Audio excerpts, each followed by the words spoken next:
Call this hearing of the Securities, Insurance, and Investment Subcommittee to order. I want to begin by thanking Ranking Member Warner for his partnership, not only in this subcommittee, but on countless other initiatives. He is an incredible leader on AI policy issues and, of course, in the intelligence space as well. Next, I want to thank the members of our bipartisan witness panel for joining us today, Mr. Kalinich, Mr. Cohen, and Dr. Cox. We appreciate the expertise you bring to this important discussion on the growing role of artificial intelligence in capital and insurance markets. The title of today's hearing, Guardrails and Growth, captures what we're here to do: examine how AI is transforming financial services and explore how Congress can foster innovation while promoting transparency, accountability, and smart oversight. AI is here, and it is not going away, and it has already made a significant impact across the financial system. In capital markets, firms are using AI to analyze massive volumes of data in real time, from trading patterns to financial disclosures, to guide investment decisions, execute trades more efficiently, and reduce costs. Asset managers are using AI to identify emerging risks and opportunities that traditional tools might miss, while exchanges are integrating AI into market surveillance systems to detect manipulation and protect market integrity. In insurance, AI is reshaping how companies assess risk and deliver coverage, particularly when it comes to underwriting businesses. Insurers are using machine learning to analyze structured data such as claims histories, industry benchmarks, and even real-time operational data to better understand a company's risk profile. These tools are helping insurers price policies more accurately, speed up underwriting decisions, and expand coverage to companies that previously may have been too complex or too risky to evaluate. That said, underwriting policies for businesses using AI is exceptionally difficult because the insurance market's understanding of generative and other forms of AI is still in its infancy. More work needs to be done here to provide clarity, whether by congressional action or through the work of standard-setting bodies like the National Institute of Standards and Technology, or NIST. Fraud prevention is another area where AI is already delivering tangible results. According to the Card Policy Council, one major credit card network's AI-driven security enhancements have boosted their fraud detection rates by up to 300% and prevented over $50 billion in fraud in just the past 3 years. Another has blocked over $40 billion in attempted fraudulent transactions. McKinsey has reported that AI systems can reduce fraud detection costs by 30% while improving true positive detection rates and reducing false alerts. This is exactly the kind of progress we should be encouraging. That's why today I'm reintroducing the Unleashing AI Innovation in Financial Services Act with Senators Heinrich, Kim, Tillis, and House Financial Services Chairman French Hill. This bipartisan bill that would create a venue for financial institutions and regulators to work together to test AI projects for deployment. By creating a safe space for experimentation, we can help firms innovate and regulators learn without applying outdated rules that don't fit today's technology. We've also seen how the wrong approach can create serious problems. Last Congress, former SEC Chair Gary Gensler proposed the predictive data analytics rule, which I believe would have imposed sweeping, unclear restrictions on financial firms developing or deploying AI without a workable framework. That rule would have slowed innovation and raised compliance costs and locked out smaller players. That's why Ranking Member Warner and I led the opposition to stop that proposal. We need regulatory frameworks that both support innovation and protect consumers. As AI continues to evolve, regulators also have an opportunity to modernize their own operations. AI can help agencies conduct smarter supervision, reduce unnecessary burdens on smaller institutions, and focus resources where they are most needed. There's a real opportunity for public-private collaboration in this space, and I hope today's hearing will helps us think more clearly about how to make that happen. I want to again thank our witnesses for being here today. You are experts in your fields, and your insights are critical as we consider next steps in policy and proposed legislation. With that, I'll turn it over to Ranking Member Warner for his opening remarks. Well, thank you, Mr. Chairman, and thank you for not only working together on this, but a whole host of other projects. I do want to make sure that the audience acknowledges the fact that Mike Rounds was one of the senators who hung in on AI. I remember a year and a half ago or so when this was fresh and new, and we'd had these bipartisan meetings, and there'd be like 30 senators for the first meeting. The second meeting got down to like 12. The third meeting got down to like 8.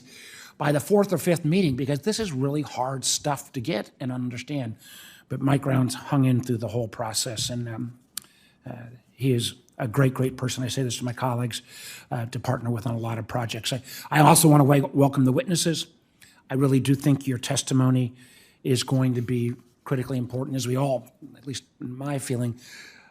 I still need a lot to learn on the constantly changing evolution of AI. I think back, way long ago, 3 years ago, when I felt like whoever's going to win the AI race would be who had the most data, then it was who has the most compute. Now I think it may be who has the most electrons. But this is clearly an emerging field. And in financial services, I see great opportunities for improving efficiencies, dealing with costs. Senator Rounds just went through some of the areas in terms of fraud prevention, all great upsides. But with so many new technologies, there's an upside, but there's also potentially a downside. And I think we need to understand that. And hopefully, we can set some guardrails that will help provide certainty. Certainty is clearly what the regulatory environment needs to be, certainty in what the risk of deployment, and certainty in the fact that if there are risks, how the law will address them. And I don't think we can underestimate this. For example, I've been working with Senator Kennedy on this committee and looking at specifically the financial sector and AI. If to me, as somebody who was part of the original Dodd-Frank, where we set up FSOCs, if it seemed to me if there was ever a item that was tailor-made for FSOC in terms of its original intent that look across all the regulatory channels, it would be AI, because it touches so many parts of our financial markets. And we hope, again, that legislation will move forward so that we can have that kind of broad-based approach.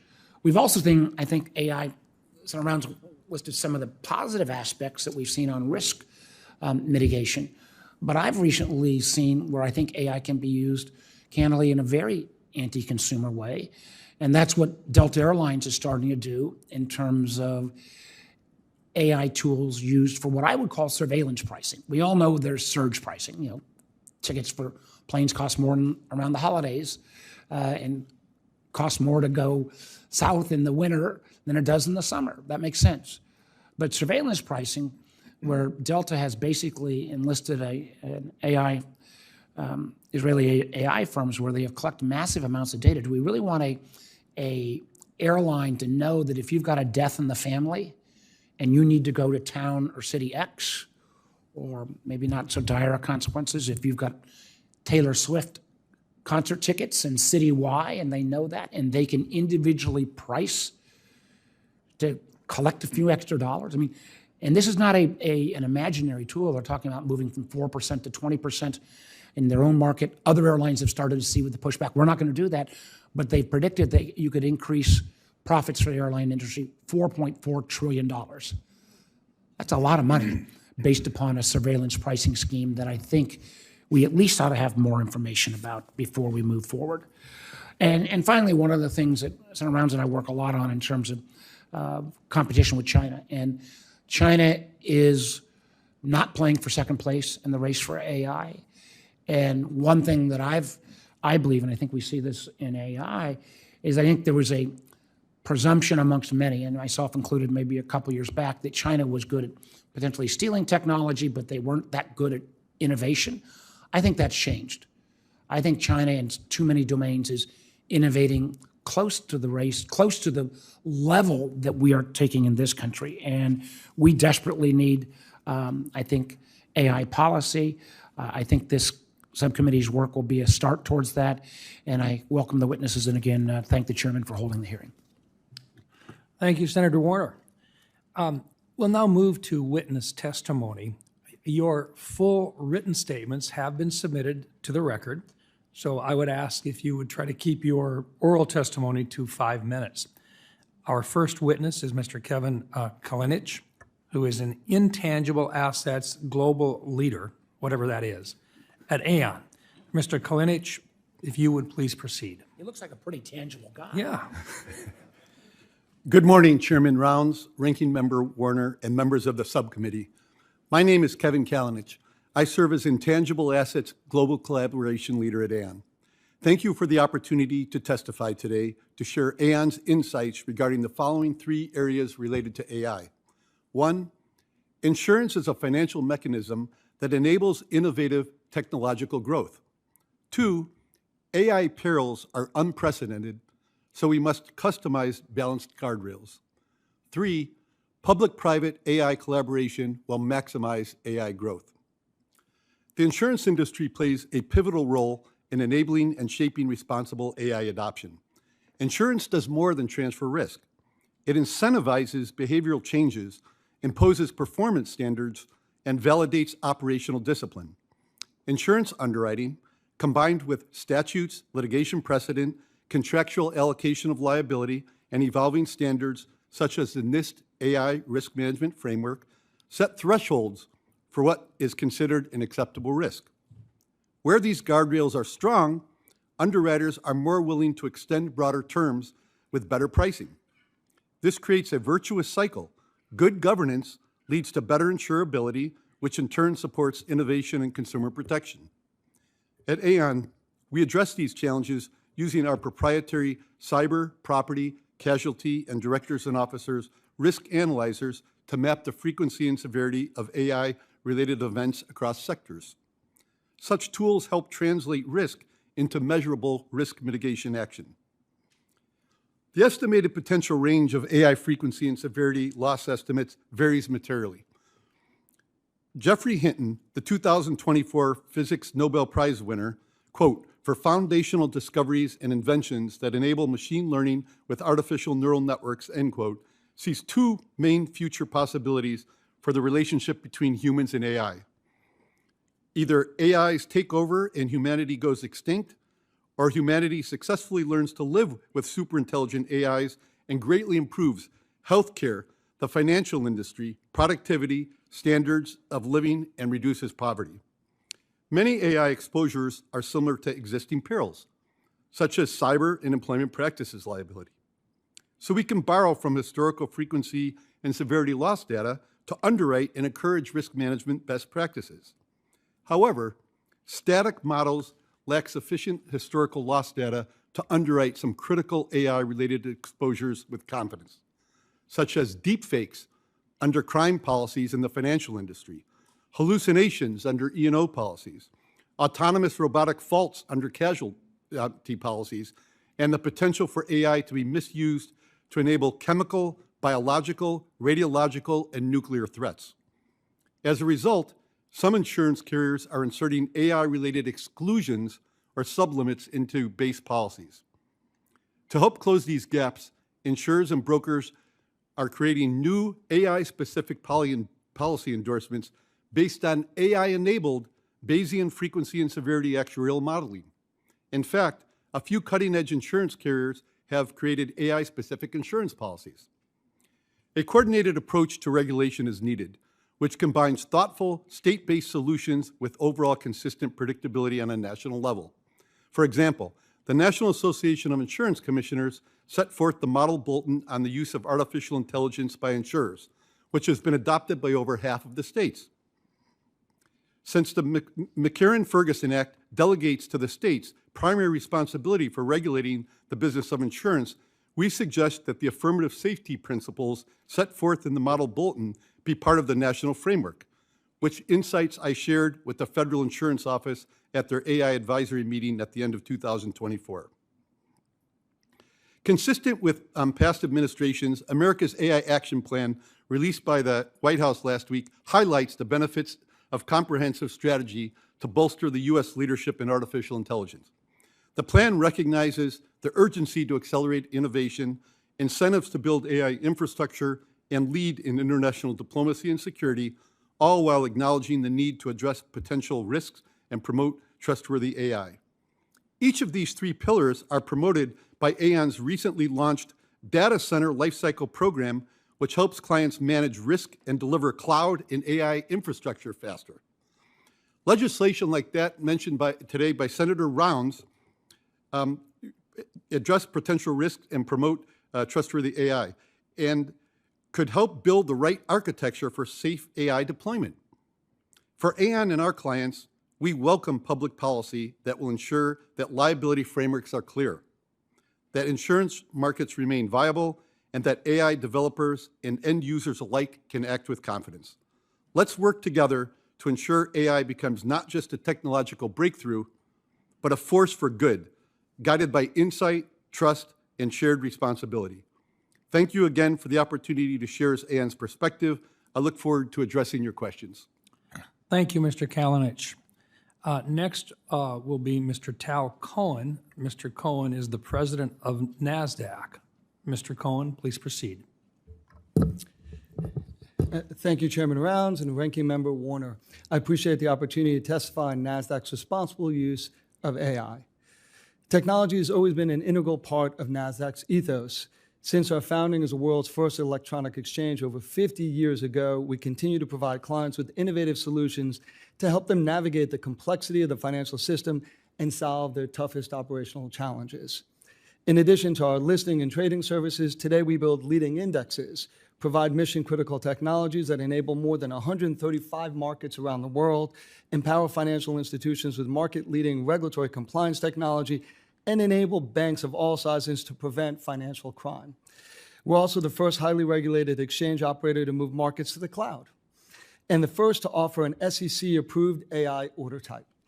Through the work we do every day, we power economies and contribute to a more sustainable and equitable world.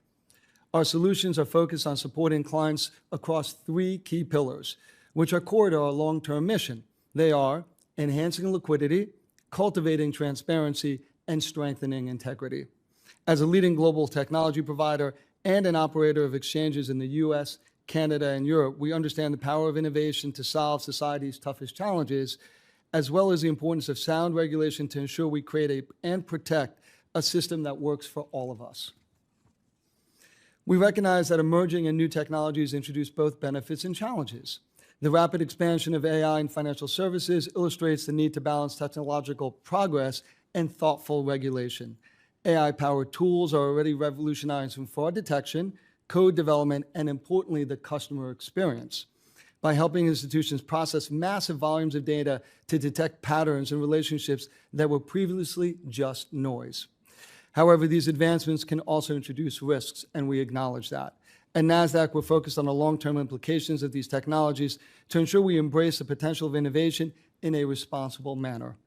We've established a robust company-wide process to govern the implementation of AI in our products and business operations to ensure that we scale our capabilities with proper security, oversight, and transparency. We strongly believe this is the foundation to ethically and securely unlocking the power of AI. Recent developments regarding generative AI have brought AI into the public consciousness. This technology, though, has been ingrained in our services for years. So while the calls for caution are appropriate, and it is also right to believe in the transformative power of this technology. Right now, in our products and across our markets, AI is enabling fairer, more transparent, more efficient markets and a better financial system. Importantly, we're committed to ensuring that we always drive towards outcomes that positively impact the wider financial system and all participants. My written testimony provides more details on how our solutions are designed to accomplish this. At NASDAQ, we believe responsible innovation begins with strong guiding principle and robust governance. Our approach to AI and any technological advancement is rooted in transparency, accountability, and a deep understanding of the markets that we operate. As we continue to integrate AI across our businesses and our products, we're committed to working collaboratively with our clients, industry partners, regulators, to ensure that these technologies enhance and not compromise the fairness, integrity, and the competitiveness of U.S. capital markets. With that, I'm happy to answer any questions that you may have, and thank you for having me today. Thank you, Mr. Cohen, for your testimony, and we look forward to the Q&A as well afterwards here. Next will be Dr. David Cox, the Vice President for AI Models at IBM Research. Dr. Cox, please proceed.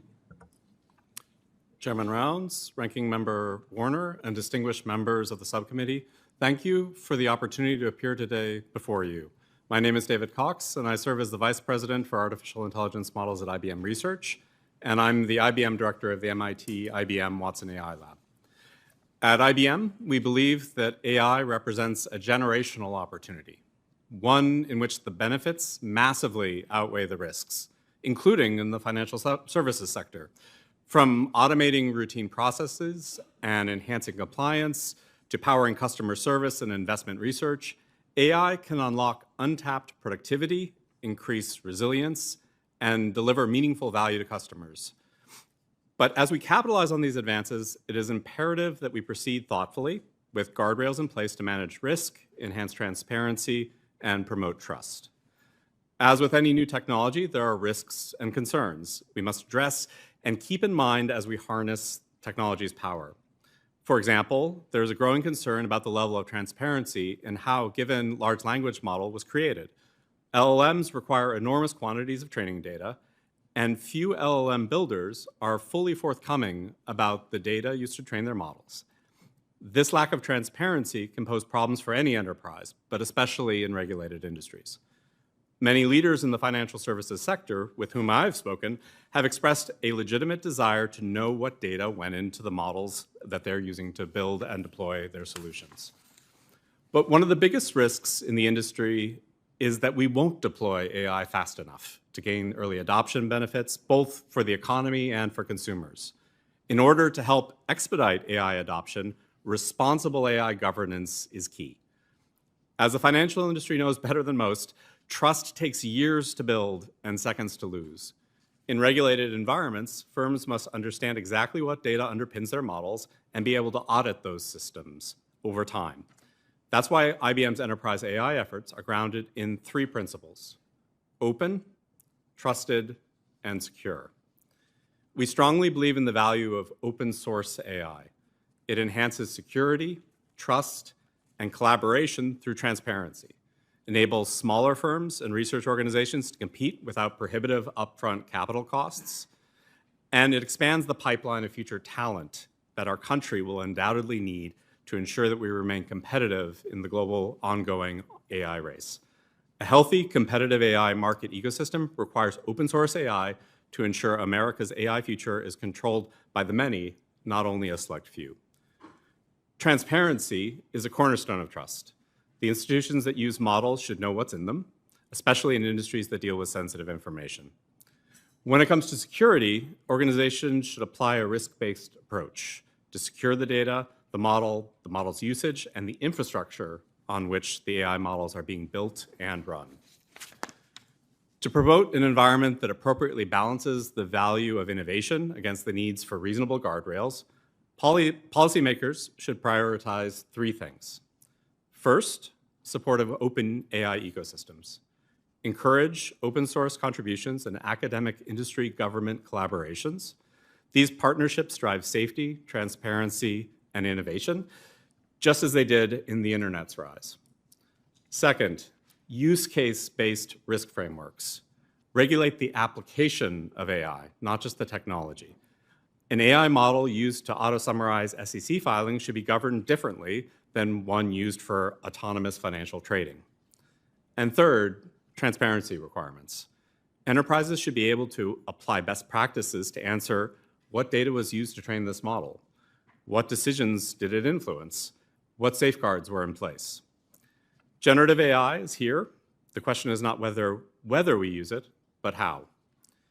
At IBM, we believe the broad social and economic benefits of AI massively outweigh the technology's risks. Through thoughtful deployment, responsible governance, and most importantly, a commitment to open technology, we can capture those benefits while mitigating the concerns. Thank you. I look forward to your questions. Dr. Cox, thank you very much for your testimony. We're going to have lots of questions today. Each of us will work through about 5 minutes at a time. I'd like to get a question in for each one of you in my time period, and so I'm going to kind of be quick on my questions, and I'd ask you to be brief so that I can get to everybody here in about a 5-minute period. Dr. Cox, as an AI model engineer, in just a few words, how can we improve the transparency of models, particularly in high-impact sectors like financial services, so that regulators and institutions can better understand, evaluate, and trust their outputs without stifling the innovation necessary to stay ahead of our competitors? That's a great question. Thank you for that. I think there are really a couple parts to that. One is open models, an open ecosystem. It allows transparency. It's a tremendous lever for us to be able to engage more people, to have transparency, to understand what's in those models. The second piece is having strong governance frameworks, such that when we deploy models, we understand the stakeholders, we can track those models over time, and ultimately that gives rise to the kind of auditability and transparency that we need in this industry. Thank you, sir. Mr. Cohen, how can AI be used to improve market surveillance and identify emerging risks such as manipulative trading patterns or flash events without compromising fair access for smaller market participants? You may want to turn your mic on. There we go. So we currently employ AI in our surveillance solution in 2 ways, and they're very important. One is alert calibration, where we run different scenario tests on the type of trading activity we look at and see in the market. And as trading becomes more sophisticated and more complex, training and calibrating the alerts to make sure that they can identify real market abuse versus false positives is incredibly important. So you can reduce the false positives and focus on the higher risk items. That's number one. And the second thing that we're doing is we're helping investigators. And we're helping investigators through Gen AI, where once an alert is generated, we can then take all the manual tasks that an investigator otherwise would have to conduct themselves and could take hours for them to conduct. It could take minutes. And then we can also rank it in terms of the probability of risk associated with that. So you're increasing the speed, the efficiency, and the effectiveness of the investigator to identify patterns of market abuse. And so that's what we're doing in financial crime today, or market abuse today. Thank you, sir. Mr. Kalinich, as AI tools are increasingly integrated into underwriting, claims analysis, and risk modeling, how is the reinsurance industry approaching the challenge of ensuring companies that develop or deploy advanced AI systems? How has generative AI versus machine learning changed this ecosystem? The reinsurance markets are critical to the long-term success of insurance because they focus on non-correlated diverse risks that allow more capital to be deployed. An analogy can be made to cyber insurance, where early on there was not enough capital. There wasn't enough limits for the insurance. Over time, we developed actuarial models so that we could better determine the frequency and severity of the cyber risks. AI is going to be similar. We have to have some type of benchmarking, some type of actuarial modeling for the frequency and severity of the risks. The reinsurers are in the process of developing those type of models and aggregating information, loss data from the insurers so that they can deploy greater capital, which will spark more growth for AI development. Thank you, sir. I've got a minute left, but Mr. Cohen, I've got to ask you a question that I think is one that it may be a little bit of a curveball for you, but I want to try it anyway. We know that our adversaries on an international scale would love to have the ability to influence using cyber operations, our financial institutions and financial capabilities, and our markets in particular. Simply being able to delay milliseconds on trading activities within any one of our markets could be really detrimental to the security that we expect and the stability of the markets, including perhaps even shutting them down in some cases. Can you talk to us about what the threat of AI being used by other adversaries might be in the need for us to have a better system in place as quickly as possible to detect and correct those abnormalities that might be being used by adversaries in the future? Yeah, thank you, Chairman Rounds. That's a very important question because investor confidence and trust in our market, and you've heard it from the other panelists here, is paramount to the way that we operate our markets. And whether it's risk introduced by AI or any other technology the bad actor might be using, we must have a very robust and mature info security posture. And we do at NASDAQ. As a highly regulated institution, we have Reg SCI that we follow. And we also understand the role that we play in the market. So our CISO and Chief Information Security Officer uses the latest and greatest tools. He coordinates with industry and peers. This is not a competitive element for us with other exchanges. This is one where we share and we collaborate, and together we are stronger than alone when we're trying to defend our markets. And so being able to collaborate, share that information, making sure we have a mature posture, and very importantly, training our employees. So most of the risks are not introduced through the technology coming through our systems because we air gap them. They're very well designed. They're architected in a way that protects them. The most important element we can have is to train our employees on what to do, what to look for, and what not to do. We are a global company with 9,000 employees, so we take that responsibility very seriously, all the way to the CEO level where we make it part of our town halls. Thank you. Thank you, sir. Senator Warner. Thank you, Mr. Chairman. I also just, all three of you sound like AI optimists, but you also said along the way, we got to have some structures. And I worry, I think back to where Senator Rounds and Senator Schumer were leading this effort where we had all the biggest names in AI. And remember, I think Schumer asked, how many of you all think AI needs to be regulated? Everybody raised their hand. Everybody's in favor of regulation until you put words on the page. And I worry that we're frankly going almost completely in the opposite direction of putting words on the page around some of this regulatory place. And I just worry, I think back, most of us would think if in 2014 we'd put some guardrails around social media, at least for our kids' mental health, we'd be in a better spot. We didn't.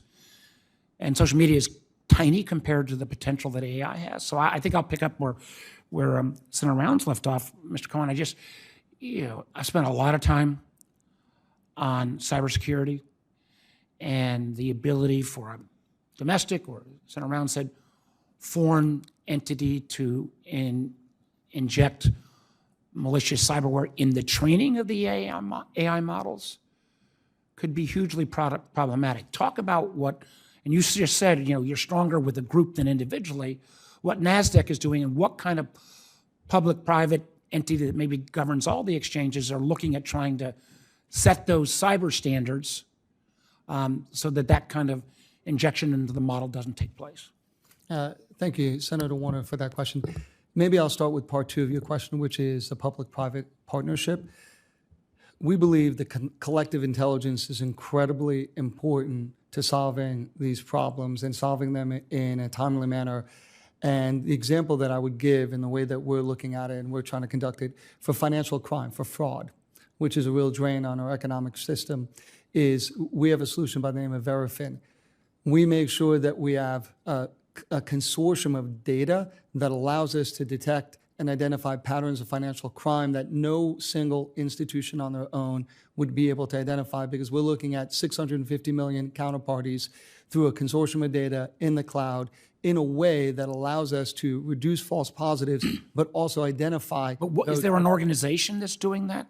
That's this collection of entities? I just think, again, if you can slow down trading by milliseconds, or somebody can inject into the training model false information, who is the entity that's supposed to be looking at that? And then also, let's assume something gets through. Who should bear the liability? Is it, I'm sure you're probably not going to say NASDAQ, but is it the AI developer? Is it the AI model that underlines that? Well, I actually do think there needs to be accountability, absolutely. And so your question on the markets, there needs to be accountability at the model level. It's just like an employee. If we call it a digital worker, it's a worker. And there needs to be accountability. And it's a highly regulated entity. I would just say that you would look at... Let me just please just answer the question. Is there a public-private entity that is made up right now that are setting these guard rules across all the exchanges? Yes or no? No, we need one. We need to have that discussion. And if there was this AI-driven liability that found its way into the system, where should the liability lie? It would be shared across the entity that's responsible, as well as the entity that was responsible for the attack or for instituting that. And so I don't fully understand that, but just let me see where we don't talk about maybe malicious. My time's running down. Price discovery, yeah, critical to markets. But it's very easily, you could envision, I apologize, I may not get to the other witnesses, but I got a lot of questions for you both as well. But just, you've got a series of AI models, and if they're all kind of trained on the same data, don't you end up then, you could have this kind of notion of price herding because all the models are coming out with the same result, and then you've got price herding as opposed to price discovery. Yeah, but we live with that today. Let's be clear about that. So the models that exist today in our markets that do not use AI, you have developers and engineers and quants that go from shop to shop to shop. The real key there, Senator, because we deal with these problems today, is to make sure that we have controls in place from whether it's a kill switch we have in the market that can stop something that we see initially and we can stop it very quickly, or the rules we put in place to make sure that they're testing their algorithms and testing any technology they put into the market adequately. But that happens today. This is not new. Yeah, I wish I had heard from you something that says we don't have this multi-exchange collaboration set up yet, but we're planning on it. What I'm hearing is it's still something that sounds individual firm driven. Well, this is a question for the SEC in terms of bringing the exchanges together in that way. But we have, over the last 10 years, the exchanges have worked collaboratively and said this is not a competitive issue. We need to come together, whether it's on AI and cybersecurity or anything that would affect price discovery. We do collaborate, but we also work with the SEC and FINRA on that.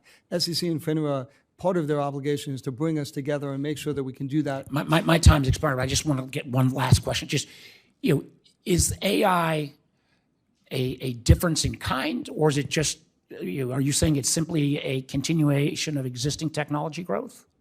It introduces more complexity, more complexity into the market, more that we need to think about, but it's an extension of what we see today. Thank you. Senator Reed. Well, thank you very much, Mr. Chairman. And gentlemen, thank you for your excellent testimony. Mr. Kalinich, insurance companies are using AI now very intensively to underwrite new policies and to process claims. And one of the emerging issues that you have to deal with is climate change. How are insurance companies using climate science in their AI models? Is that being done regularly now? So it's being done increasingly now. So what they're doing is not just reactionary to a natural disaster that might be caused by climate, but they're actually now having monitoring out to try and predict when there's going to be a wildfire or predict a hurricane or predict flooding, so they can actually mitigate the risk before it happens. So when the hurricanes came in the southeast this year, they actually were in advance. They sent out drones that could actually start doing claims adjusting to get more accurate and more real-time loss data to get claims paid quicker and more precise. So as we go forward, we're going to need more climate data to enhance the model's abilities to predict and to react. And it seems that many of our research efforts are being stymied by the administration, so that there's a dismissal of climate as a factor. But for insurance companies, it's dollars and cents. Is that right? So I leave the administration and congressional to you experts. With respect to the insurance companies, though, you can only get insurance for this property or casualty or liability if the natural disaster possibilities are underwritten, which by necessity takes climate change into account. Yeah. So in order to get insurance, companies have to take that into account and evidence their best practices to address these critically important issues. And a great deal of the data, the research, et cetera, is from federal and other non-insurance sources. They're from a combination of different sources, correct? Thank you very much. Yes. Dr. Cox, the unemployment rate for recent college graduates was 5.8% compared to 4.2% for the overall population. It's kind of a reverse of when I was getting out of college last century, where you walked into a good job and you were on your way. LinkedIn's Chief Economic Opportunity Officer has warned that the bottom rung of the career ladder is breaking as AI increasingly handles tasks that would normally be young college graduates. If AI models eliminate many of these entry-level jobs, how will the next generation prosper, develop skills to move on if they can't get their first job? Thank you for your question. I've been in technology for a little while, and I've seen trends of ups and downs, hard markets to enter into with a college degree, good times to enter into computer science, for instance, and it varies. One thing that we've seen, we do research with economists at MIT as well as with computer scientists as part of our MIT-IBM collaboration, and there is a growing body of evidence to suggest that AI doesn't eliminate jobs, but rather addresses certain portions of an occupation, or different tasks can be automated to different degrees, and that also in many cases that lower skilled workers actually are advantaged by having AI tools. It actually brings them to another level where they can be more productive.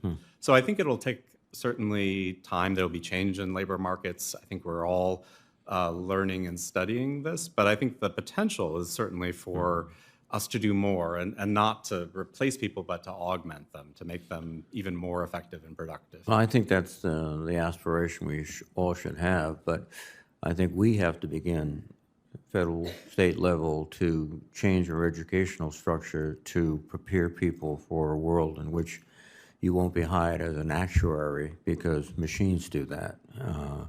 So that's something I think we're not yet up to speed yet. My time is expiring, but a quick question, Mr. Cohen, I'll ask you. We recently, in our big, beautiful bill, so to speak, we're debating the prohibition of states from creating their own AI regulation. It fell out of the bill, thank goodness. So at this point, legally, states can have AI regulation. We've all talked about transparency, all the good words we've mentioned, but that only happens if someone is there with a cop on the beat. So is your approach that we should have state regulation, certainly if we don't have national regulation? Our concern would be if there isn't alignment and harmony on the regulatory front, then it introduces complexity and won't bring the balance between innovation and safety. And so we would not want to see a balkanization of regulation. We wouldn't want to see it at a state-by-state level because, again, that would probably impede innovation and keep some players out from actually experimenting. And so the greater clarity we can have, the greater certainty that we can have in general in markets, that you're going to see more participation and more embracing of transparency. Just a good point. I believe New York State has already stepped forward with regulations, and in many cases there's a leader in sort of financial regulations, better sometimes than the U.S. government. Would that be the model that you would support nationally? I would have to look at it more deeply against other models, but we would, it's more important that we would just have a single standard. And again, if you have lots of standards, people will go to the lowest standard. And that would be regulatory arbitrage, and we would not want to see that happen. Right. And the only thing worse would be no standard, and it'd be a gunfight in the Old West. So thank you. Senator Britt. Thank you so much, Mr. Chairman, ranking member, and witnesses for being here today. Just to comment on what Senator Reed said, I think when we're looking at this kind of sort of uncharted territory, what I don't want to see is us end up in a space where we are like social media right now or other things where you can't put the genie back in the bottle. figuring out, having tough conversations, putting up guardrails in this space so that we can allow for innovation to flourish here in America versus other places, I think is critically important. And I hope that this body takes that seriously so that we can continue to lead, because we know that this is the race that matters. So I'm eager to work with my colleagues on this, and certainly appreciate the willingness to have the hearing today. Since this hearing is focused on capital markets, I'm going to just start there, obviously, about the strength and dominance of our U.S. capital markets. Take any meaningful metrics, whether it's size or market share, liquidity, innovation, accessibility, et cetera, all types of investors, we have far exceeded the remainder of the world, which is why it is so troubling to me during the last administration to see individuals in financial regulatory positions push policies that, in my belief, could severely damage that. You look at, for instance, Chairman Gensler's predictive analysis rule proposal, which just completely undermined the well-established technologies used by financial firms for years. Now, contrary to this, I want to point out the Alabama Securities Commission and what they have done, being forward-thinking and supportive of responsible innovation. They just established a financial innovation division in the state to help facilitate the responsible use of AI, particularly for our smallest businesses. We know that industries are using AI for things like underwriting or personal financial products, or to save operational costs that otherwise would be passed down to the consumer. But of course, we know there are also risks. And we've heard a little bit about that today, the massive surge in financial fraud in forms of AI-powered impersonation schemes and deep fakes or synthetic identities. And I heard the ranking member obviously mention social media. Would love to partner on that, because we see that getting out of control. We see what it's doing to the next generation, and I think we've got to be forward-looking on that. And today is the day. But if you're talking about financial fraud, consumers lost $12.5 billion in fraud last year. That's a 25% increase from 2023. And if you're looking at, impersonation scams, I think it's a 148% increase from April of 2024 to March of 2025. I mean, that is frightening, and we know that the American citizen is ultimately literally paying the price. So we've got to think through these factors, and one of the things that's been raised to me time and time again is AI-powered trading bots in equity trading. And I want to get your thoughts on that, because on one hand, this type of real market analysis can mean better liquidity, it can mean better price discovery, but on the other hand, there are certainly risks when there is minimal human intervention. And so I'll start, Dr. Cohen, with you, or Mr. Cohen.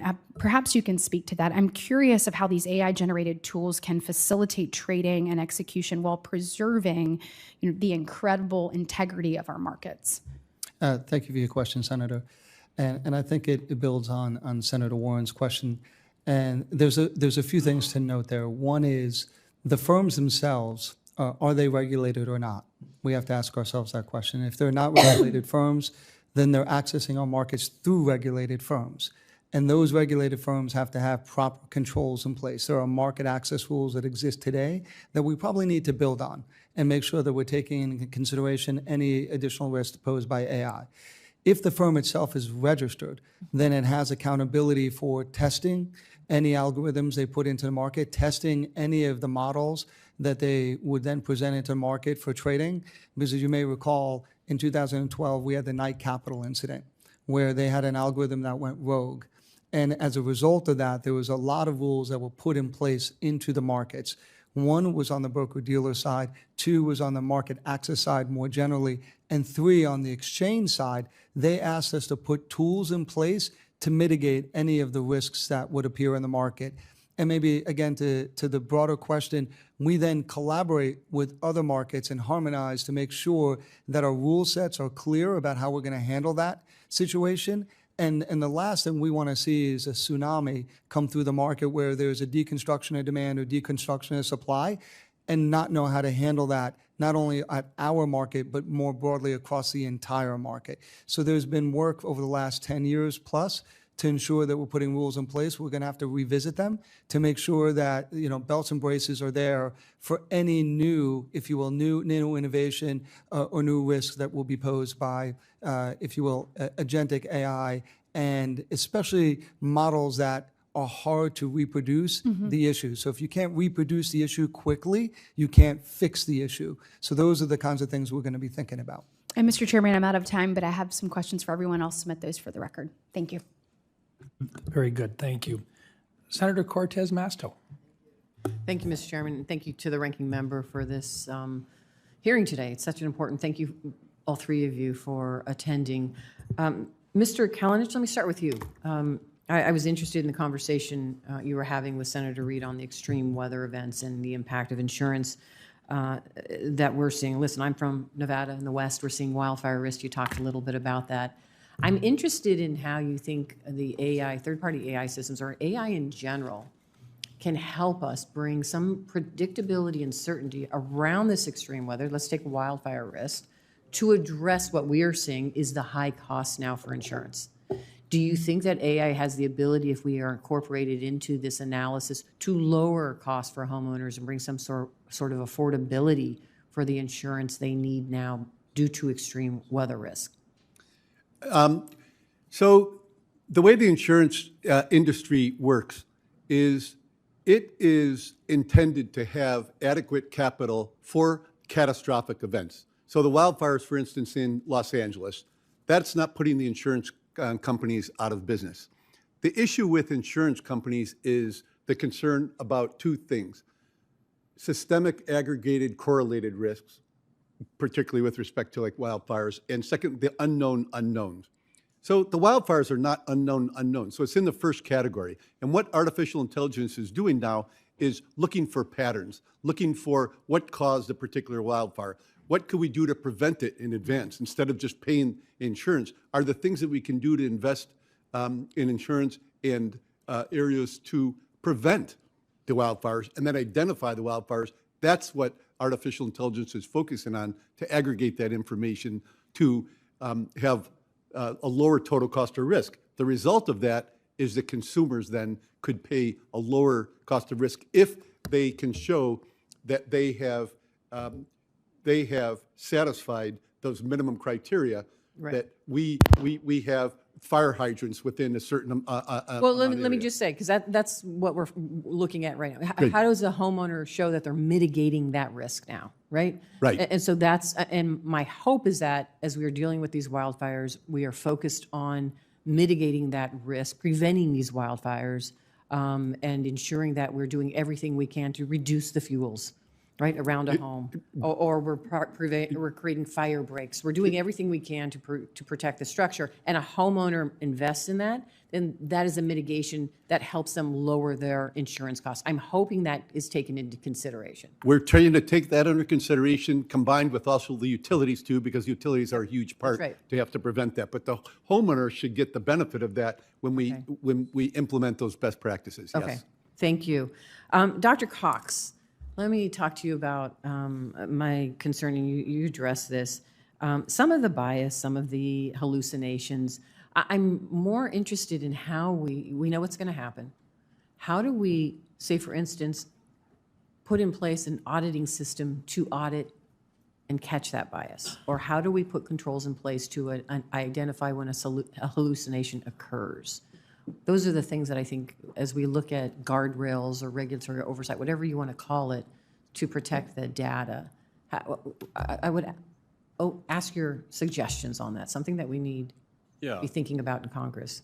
Thanks for that question. It's a fantastic question. Like many things in technology having to do with the responsible deployment, it's going to have multiple layers to a solution. So that's going to go all the way from where are we getting our data? Do we know where the data is coming from? Is the data correct and authoritative?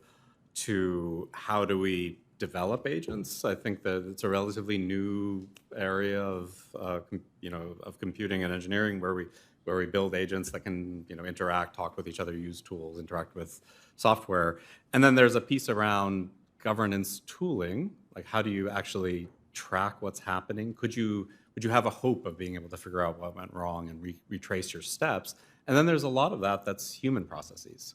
So, we're seeing that emerge, and, we're building tooling at IBM that allows us to empower those stakeholders to be tracking, to be auditing, to be monitoring for bias and drift, because just because when you tested a solution doesn't, when you built it doesn't mean it's going to be working the same way in the future, all the way back to the data. So it's really a multi-stage, multi-part strategy, and that's definitely emerging, and companies like IBM and others are building the tools to help anyone do that.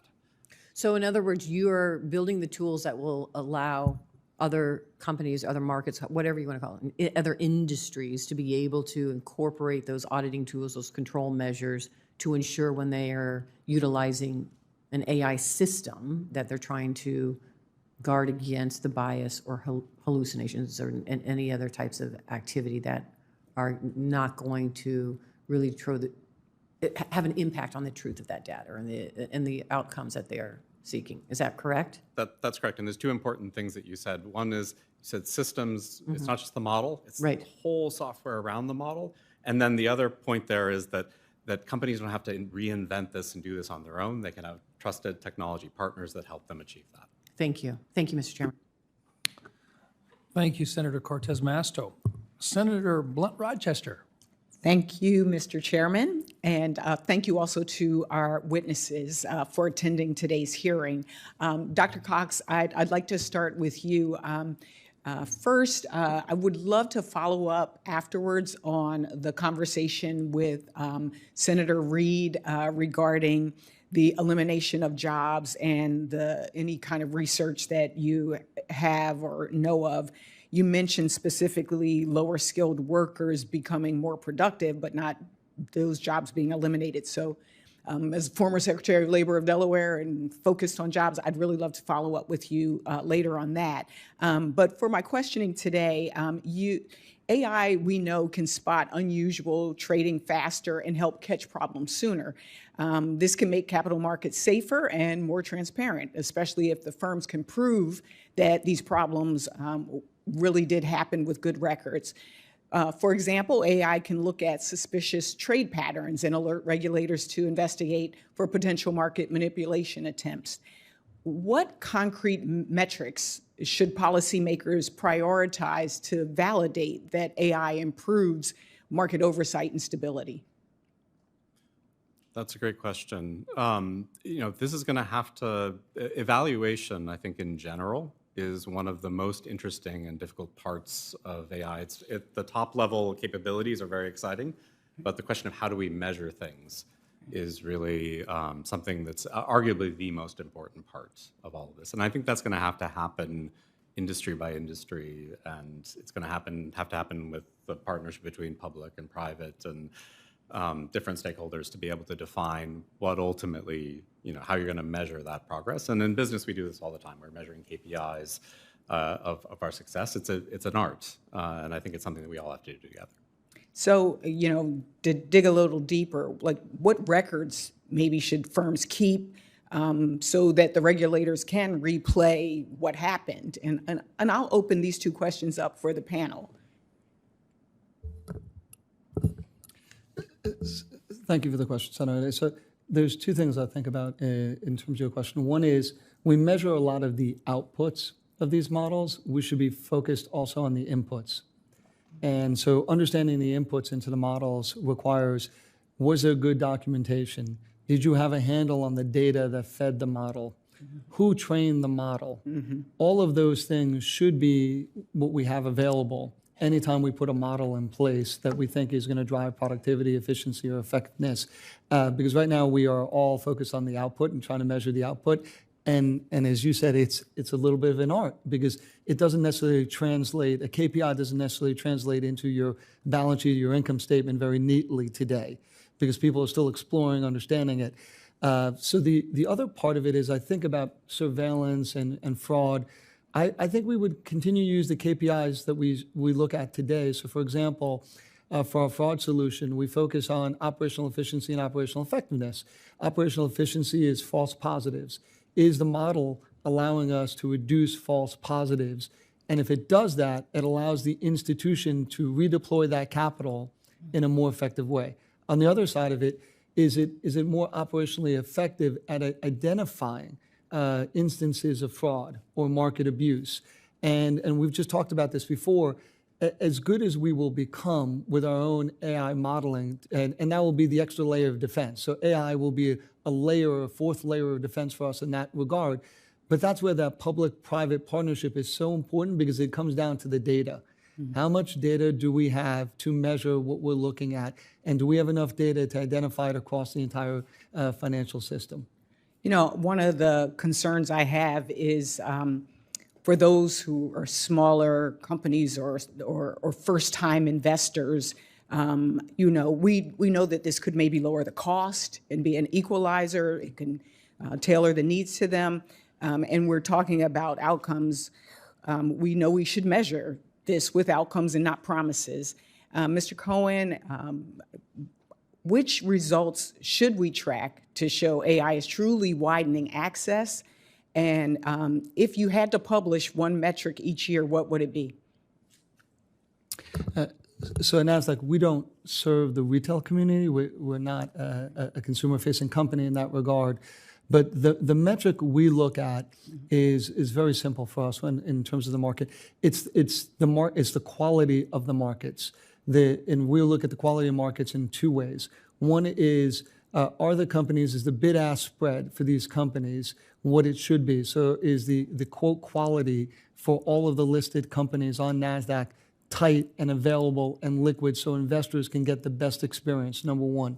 Number two, we're also focused on the depth of that liquidity through the entire market. We do not want to just see the top 10 companies in the world be the most liquid and then everybody else really suffer from the lack of liquidity and the lack of market quality. So we are putting programs in place to ensure that we democratize market quality. That's really important to us across the entire spectrum of small, medium, and large companies, so investors can benefit from investing in whatever company they want and not look at the ecosystem and understand, well, you know, the top side, if you will, the top side looks much more attractive than the last 100 companies on NASDAQ. That we think about a lot. Thank you. I have questions for the record, and I yield back. Thank you, Senator Blunt-Rochester. Senator Brooks. Thank you so much. Good morning, Mr. Chair, and I want to thank you for this hearing as well as Ranking Member Warner. Say thank you as well to all of our witnesses for being here today. This hearing is so timely. Artificial intelligence is already transforming our capital and insurance markets, delivering real promise for efficiency, innovation, and access. But as we embed these powerful technologies into systems that shape people's livelihoods, health, and financial futures, we also have a very serious responsibility that we bear to ensure that they're used fairly, transparently, and responsibly. As lawmakers, we need to make sure that AI doesn't deepen existing inequalities or create new forms of exclusion.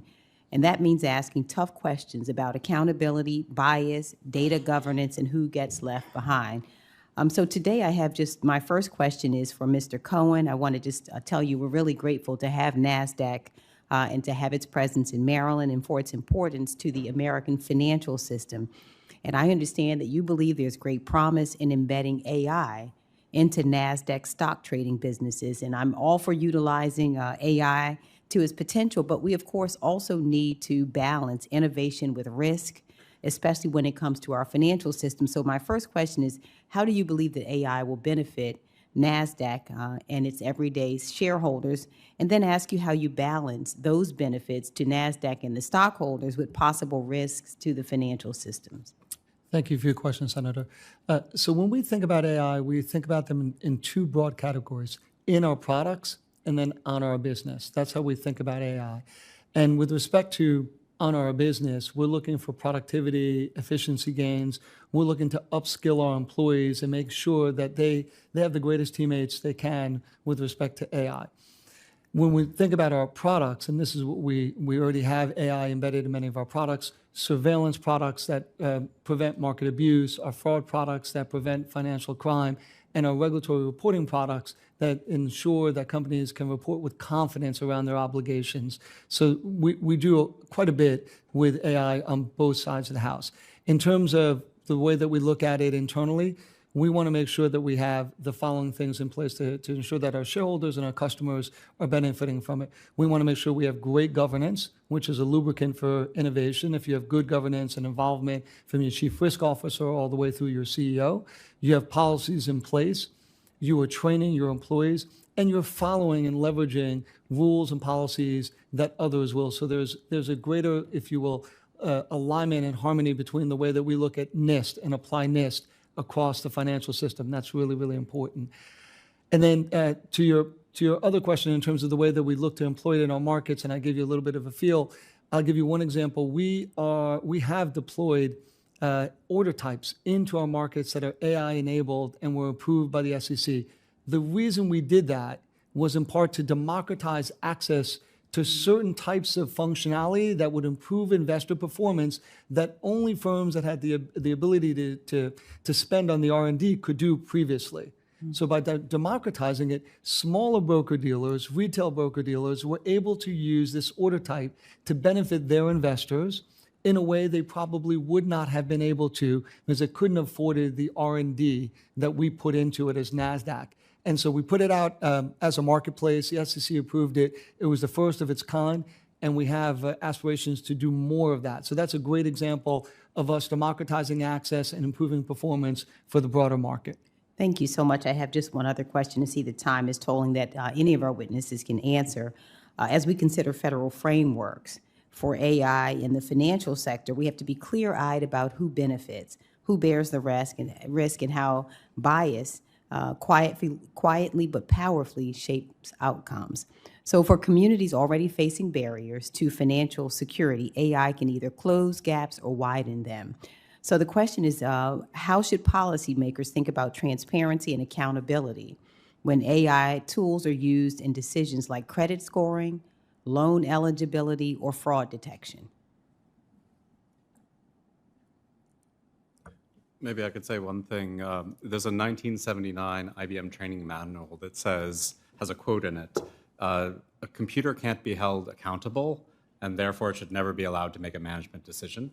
So we really believe that accountability question, obviously, the control of things should be done at the level of the risks, and everything should be reasoned in terms of what those risks are. And then ultimately, we have to assign that responsibility to humans, to people at different parts of that value chain. And a good governance structure, with clear roles and responsibility in a larger system, gives you the ability to assign that responsibility in a much more powerful and sensible way. But ultimately, people have to be responsible here. Thank you. I yield back. Thank you. Thank you, Senator Also Brooks. You've run the gambit of most of our members that have come in so far, and I want to thank you for taking the time today. I'm going to just take a few extra minutes, though, because very seldom do we have an opportunity to bring in experts like you and actually quiz you about specifics. We indicated in my opening statement today that we were reintroducing the Unleashing AI Innovation in Financial Services Act with Senator Heinrich, Kim Tillis, and House Financial Services Chairman Fred Schill. The idea behind this was to create literally a laboratory at the federal level, or a sandbox, as we called it, where regulators and those entities that were regulated by specific entities such as the SEC would have the opportunity to experiment using AI, but in a regulated way, and a way in which you could advance ideas and test it without creating an adverse liability for yourself, while at the same time allowing the regulators to learn the appropriate way to regulate using new tools. I'm just curious, we talk a lot about how at the state level, the states are the laboratories from which the federal entities learn. But so much of this has to do with interstate commerce, and on a national basis, we need a consistency, if at all possible. Can we talk just a little bit about your thoughts about whether or not this is the appropriate path, and whether or not finding a way to establish this laboratory could work from industry to industry, using, once again, at the federal level, what are the experts that we find within NIST to assist us in putting this together. Mr. Cohen, I'm going to begin with you, but I'm going to give all of you an opportunity to think about this. And I know with the insurance and so forth, we love the idea on it. I'm still supporting state-supported regulatory. I don't want to go to the national for that.